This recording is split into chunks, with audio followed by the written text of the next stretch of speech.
My mom's cooking is way better than yours." While some leaned back on the dining chairs and others sat up straight, the four of us gathered around a table full of delicious dishes. Normally, we wouldn't have such a fancy meal, but today we were eating with my in-laws. Keith, smirking even while eating, looked at me and said, "But I made that dish. Your usual bad cook." I responded to Keith's comment and then glanced at my parents-in-law to see their reactions. "What did you say?" My parents-in-law looked confused. The atmosphere grew tense. For a moment, it felt like time stopped, and everyone just sat there, unable to move or speak, with their forks in their hands. I thought it was time to stop hiding my feelings. I didn't want to keep up my relationships with Keith and his parents while secretly feeling so unhappy. I was ready to fight back. I had planned my revenge on Keith for a long time, and today was the day. That's why I left our daughter, Naomi, with my parents. I didn't want her to see this ugly side of things or get upset by the conversation. I was determined to reach my goal and felt secretly pleased about it. My name is Rachel Davis. I'm 34 years old, and my daughter, Naomi, just started elementary school. I'm a typical housewife, living a comfortable life. Even though I call myself typical, I married into a wealthy family, so I can enjoy some luxury. However, I wasn't overly greedy. All I wanted was to be happy with my husband, Keith. Most people would think we have a happy life, but there was one thing that troubled me. Keith, who is 39 this year, had been coming home late more often recently. He's always had late nights since we got married because he works at a big company and has a lot of responsibilities. I figured his job kept him busy, so I didn't complain. Plus, on his days off, Keith would spend time with Naomi and sometimes take us on family trips. Keith had never complained since we got married. Even though he often felt stressed from work, he always tried his best. I thought it wouldn't be fair to suspect him of something like infidelity. In many families, stress and complaints can lead to arguments, but that wasn't the case for us. Keith didn't have bad habits like drinking too much or being mean. He was quite respectable. Sometimes I admired him, thinking that people from good families tend to have good manners. However, something changed this year. Sometimes he would respond to me in a distant way, even when I talked about ordinary things. Recently, he started spending more time on his smartphone, and our conversations became less frequent. I thought it might be due to work, so I didn't question him about it. One weekday evening, our daughter Naomi came home from elementary school and said, "Daddy was with someone I don't know." Upon hearing Naomi's statement, I stopped slicing vegetables in the kitchen. "What do you mean?" I hadn't planned on asking Naomi about such things, but with Keith's recent strange behavior, doubts had started creeping in. I was curious, so I gently probed for more information from Naomi. "What did this person look like? Was it a woman?" "I don't know," Naomi replied. "Okay, how old did she seem to be?" "Probably around your age, Mom." "All right, thanks." With that limited information, I couldn't be sure if Keith was cheating. Given his high position, it could have been work-related, but something felt off. Troubled by this uneasy feeling, I decided to go somewhere specific the next day. "I'm sorry for bringing this up suddenly," I apologized. "No, it's okay. I understand the situation with your husband now. What exactly would you like me to look into?" Timothy asked. Lost in my thoughts while sitting on the couch, I watched as Timothy spread out some documents on the glass table in front of me.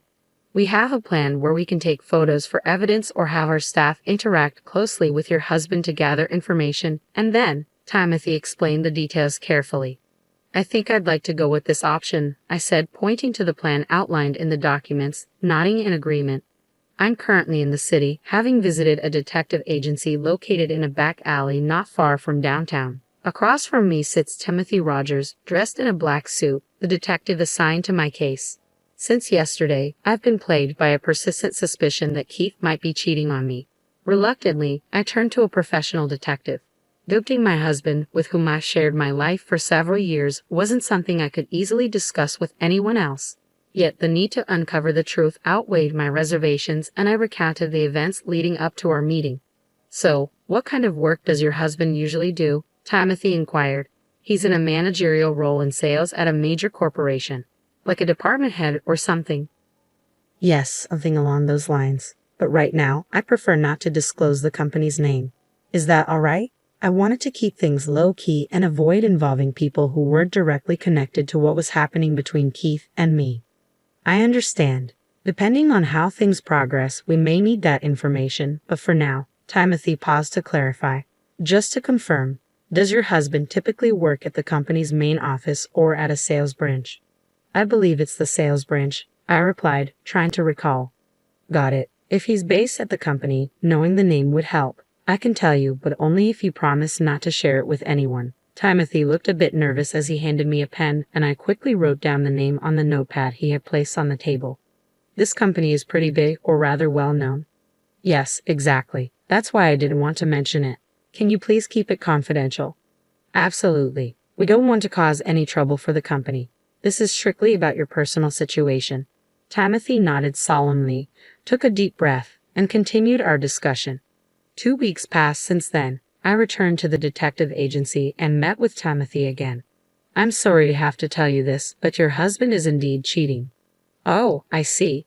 I widened my eyes in surprise, and at the same time, I sighed as if resigning myself to the truth. I was hurting inside. What had been a small suspicion had now become a painful reality, yet I felt a sense of duty to face it. It was this mix of emotions that kept me outwardly composed. What's the next step? Should we continue the investigation further? Yes, please. That would mean getting more deeply involved. Are you sure about that? Timothy asked cautiously. Yes, I replied firmly. Even though my heart felt heavy, I was determined to uncover the truth, so I nodded slowly. So the affair is confirmed now? I asked, needing confirmation. Yes, unfortunately. There were times when your husband was living with the woman he had the affair with, Timothy replied somberly. I see. So those times he didn't come home late because of work, but to be with his mistress. Knowing this made anger surge within me, I admitted bitterly. Do you want to see the photographic evidence now, or would you prefer to see it later? You can also choose not to see it, Timothy offered carefully. Show it to me, I said firmly, despite the turmoil inside me. Are you sure? He asked, concerned. Yes, please show it to me, I replied with a trembling voice. Timothy retrieved a photo from a brown envelope and handed it to me. As I looked at it, I saw Keith entering his mistress's house. Naomi hadn't been mistaken. The woman appeared to be around my age, but slightly younger and attractive. Keith seemed happier with her than with me. Naomi was only in first grade, and the thought of divorce pained me, but I couldn't bear to stay with a cheating husband. If this affair harmed Naomi in any way, I knew I had to act now. I looked at the photo again, suppressing my hurt, and made my decision. I need as much information as possible, I said firmly. All right then, we'll conduct an investigation over the next 2 months. Is that acceptable to you? Timothy asked. Yes, I have the funds for it. Please proceed, I replied, meeting Timothy's gaze. Hey, don't be saying such things. All you're doing is lying, came a voice. No, it's the truth. I am now at Keith's parents' house with Naomi not present, allowing me to respond fully to Keith's statements. I have not lied or deceived my parents-in-law. What's wrong with telling the truth? And there's no benefit for me in lying, I assert. A few days ago, Timothy completed his investigation and handed me a report, which I now have in a bag beside me. With this evidence, Keith won't be able to deny his actions, and once it's presented, his parents should understand. However, I need to approach this carefully, knowing Keith is capable of deceiving even those closest to him. I plan to reveal the truth to his parents while carefully observing the situation. You're crazy. My son would never cheat. You're just making up lies like Keith said. It's rude to accuse him falsely. Robert's voice boomed from inside the room. Moments ago, we were all chatting pleasantly, but a small disagreement between Keith and me had quickly turned the atmosphere tense. I had simply mentioned that Keith had been coming home late for the past 6 months, but he immediately became defensive and accused me of lying. I knew I had provoked this, but my resentment towards him ran deep. I had come to this gathering with a sense of needing to confront him. Keith said you can't even handle basic household chores properly. You're just sitting at home, doing nothing, Robert continued, his voice sharp. That's a misunderstanding, I replied firmly. A misunderstanding? Are you calling my son a liar? Yes, I affirmed, keeping my composure despite Robert's intimidating stare. That's absurd. My son is exceptional. I've given him the best education and upbringing. I taught him respect and responsibility. He wouldn't do something like cheat, Robert insisted adamantly. Robert's refusal to accept Keith's actions stemmed from his ignorance of the truth. His demeanor grew more tense by the moment. I was poised to present the evidence and reached for my bag. I used to trust you, but not anymore after this, Susan interjected with disappointment in her voice. Susan had always been kind. When I arrived early at their home today, she greeted me warmly. It was Susan who had initially encouraged Keith to marry me, owing to our mother's long-standing friendship. Yet now, Susan regarded me with suspicion, as if I were a criminal. If things are this bad, we might have to consider divorce, Susan sighed, her words heavy with resignation. I hadn't wanted divorce to be mentioned. Our family runs a prominent company. If people find out that someone like you is married to my son, especially since Keith is set to become CEO in about 10 years, it will reflect poorly on us. Susan continued, her tone direct but her expression apologetic. Plus, she can't even cook properly and is cheating. That's not true. I cook just fine. I defended myself. Really? Your cooking tastes awful, Susan retorted. In that room, where tension hung thick, Keith casually picked up his fork, took a piece of grilled fish from the table, and started eating. His arrogant demeanor grated on my nerves. You know, Mom's cooking is way better than yours, Keith remarked with a laugh. What? That was made by me though, wasn't it? Your usual mistress whose cooking is awful, I muttered in stunned disbelief at Keith's remark. The atmosphere in the room turned tense instantly. Excuse me.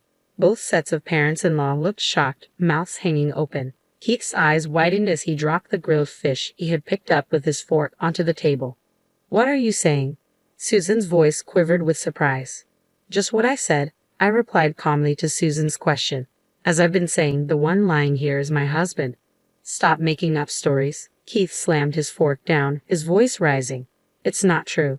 Besides, I cooked that grilled fish this morning when I arrived, not your mother. You and your father wouldn't know since you came later in the afternoon, I explained, maintaining my composure. Keith's irritation grew, and his face flushed red with anger. You have evidence? Keith challenged, standing up from his seat. Yes, I do. I'll show you, I asserted firmly. What? No, you're lying. This is nonsense. Keith protested vehemently. It's true. I'm serious, I asserted firmly, meeting Keith's eyes with an unusually serious expression. Well, anyway, I haven't done anything wrong, Keith muttered, sitting back down quietly. You understand the consequences if this turns out to be true, right? Robert's voice rang out angrily. Let's calm down first. Does Rachel really have evidence? Susan interjected, trying to diffuse the escalating tension. In that moment, Susan was the voice of reason. I retrieved an envelope from my bag and placed photos, along with a letter-sized paper from Timothy, the detective, on the table. Keith's face paled as he watched me lay out the evidence. No, this isn't what it looks like, Keith protested desperately, refusing to face the truth. What's going on? What does all of this mean? Robert demanded, but Keith covered his ears in a futile attempt to block out the truth. What are these? These photos. Who is this person? Are you really cheating? Robert demanded, shocked and dismayed. Yes, that's correct. That's why I had these photos taken as evidence. This is not fabricated. I've also spoken with a lawyer, so if we decide to divorce, it will be handled legally. I stated firmly, my resolve unwavering. I was determined to hold Keith accountable. This could damage the reputation of my company. Robert's voice wavered. The confidence he had shown earlier seemed to fade away. What's the truth here? This isn't my fault, Keith muttered defensively. At Susan's question, Keith covered his face with both hands, unwilling to confront the reality before him. However, he couldn't deny the undeniable evidence any longer. Keith's distressed expression slowly gave way, and it became clear he was starting to regain his composure. All right, I'll talk, Keith slumped, appearing exhausted. He struggled to find the right words. I did cheat, but it's not entirely my fault. Keith began to justify himself from the beginning. I had someone I loved before, Keith admitted. Loved. I was taken aback. Keith had never mentioned this before. Since when? I pressed. Before I met you, before Mom introduced you to me, Keith confessed. So why did you choose to marry me then? I asked, feeling a mix of hurt and confusion. Because it looked good socially, Keith admitted reluctantly. Then he turned to his parents, his expression troubled. What do you mean by that? I asked, trying to comprehend Keith's explanation. Dad wanted me to get married soon, so I was set up with someone Mom recommended, Keith explained, his voice strained. So if you love someone else, why didn't you tell me? I questioned, feeling hurt and betrayed. Because I knew you would criticize me, Keith admitted reluctantly. Who is this person you love? Robert demanded angrily. The suspicion he had harbored towards me now shifted to Keith, and he banged the table with his right hand, demanding the full story. It was someone I met about 10 years ago. She worked at a nightlife spot, but given that my father runs a major company, I couldn't openly discuss it, Keith confessed, his tone resigned. A nightlife spot? Well, in that case, I probably would have opposed the marriage, Robert muttered with frustration and disappointment. Indeed, Keith admitted. Yes, Dad, so it's not entirely my fault. In truth, I wanted to marry her. Keith dropped a bombshell, revealing the truth I had never known. I was left speechless. We had lived together for years, had a child together, but Keith had never truly loved me. It was a devastating realization.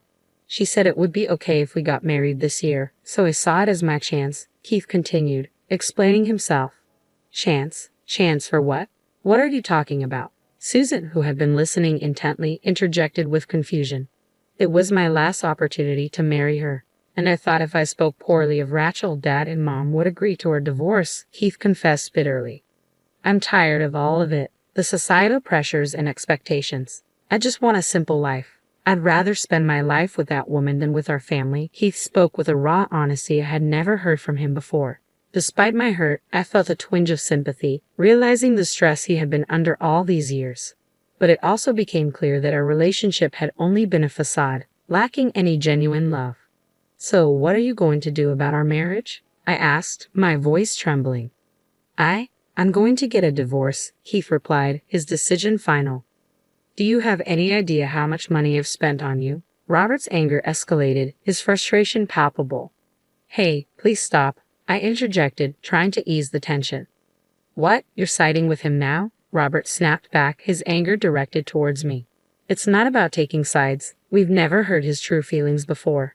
He's always followed our advice and done what was expected, even since his college days, I explained, hoping to bring some perspective. And what about my business? I won't accept it unless he marries someone suitable, Robert continued, his fury unabated. I'm sorry, Keith's voice trembled with pain. Just saying sorry won't fix this, Robert retorted harshly. But isn't it enough that he's finally being honest with us? Susan interjected gently, her voice soothing the heated atmosphere. I'm filing for divorce, so what about taking over my company? What's your decision? Robert demanded, his expression stern and unwavering. I can't take it over anymore, Keith replied quietly, his resolve clear despite the turmoil. I see. So are you prepared to take full responsibility? Robert asked, seeking a final confirmation. It might be tough, but I'll manage, Keith replied with a hint of uncertainty. Then do as you please. I won't interfere. From today, you're no longer part of this family. Remember that, Robert declared firmly, his disappointment evident as he left the dining table and exited the room. I'm truly sorry, Keith turned to me with regret in his eyes, pleading for forgiveness. But despite his apology, I couldn't forgive him for the turmoil he had caused in my life.